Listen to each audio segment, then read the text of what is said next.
Hey, Sunny Hill. It's Tuesday, the 21st of Feb. You're back with me, Adam Clark, and we're continuing our reading through Genesis, chapter 34 through to 36. A couple of messy passages, starting in 34, where Dinah, or Dinah, however you pronounce it, daughter of Jacob, she gets raped by the Shechemites, I think that's how you say it.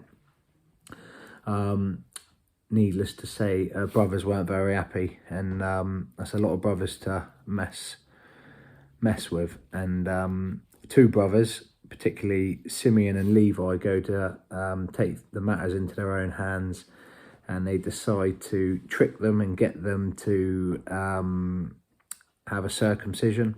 All the guys in the town, and while they're still recovering, they go and attack them, steal all the stuff from them. They nick all their possessions, take the women away, and rob them, steal from them, basically. And if we fast forward on to Genesis 49, when Jacob's just reading out his final sort of blessings over his children, Simeon and Levi certainly get a telling off from him. I'll just go there and just read you what it says. Simeon and Levi are brothers, their swords are weapons of violence. Let me not enter their council, let me not join their assembly, for they have killed men in their anger and hamstrung oxen as they pleased.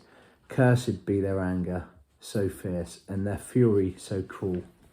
So Jacob's basically cursed his sons there, and mainly because of this. So yeah, when you're angry, you can quite easily just attack or do something wrong, and I'm sure we've all done something wrong in our lives in anger. So just try and just be careful. It's so easily that you can say something or do something in anger and haste, and really get yourself in trouble. So I know it's easier said than done, but I think as you get older, you kind of understand. You got a bit of foresight, and we certainly see people messing up all around us. So just try and learn from that. So 34, that's basically chapter 34. Then Jacob returns to Bethel, and then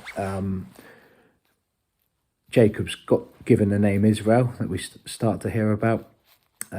Rachel dies, and Benjamin's born, and then we see the death of Isaac, and quite a lot happens in that chapter.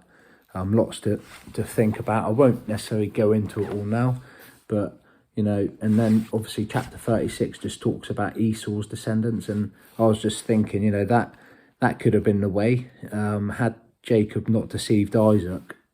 Deceived Isaac and stolen Esau's blessing. This basically could well have been the way that God was going to go, but obviously with all the Jacob the deceiver took that blessing, and God's kind of followed Jacob's line. One thing out of all of this, stick to God's plans, because if otherwise, just things get messy. So I don't know if you've had words over your life, or if God's told you something to do, just make sure you do it. I know it can be hard sometimes, but just stick with it, trust him, even if you don't think it's the right outcome, or if you're sure that that's the word God's given you, then just stick with it, persist, because God's got a plan for you, as we read in the Bible in Jeremiah.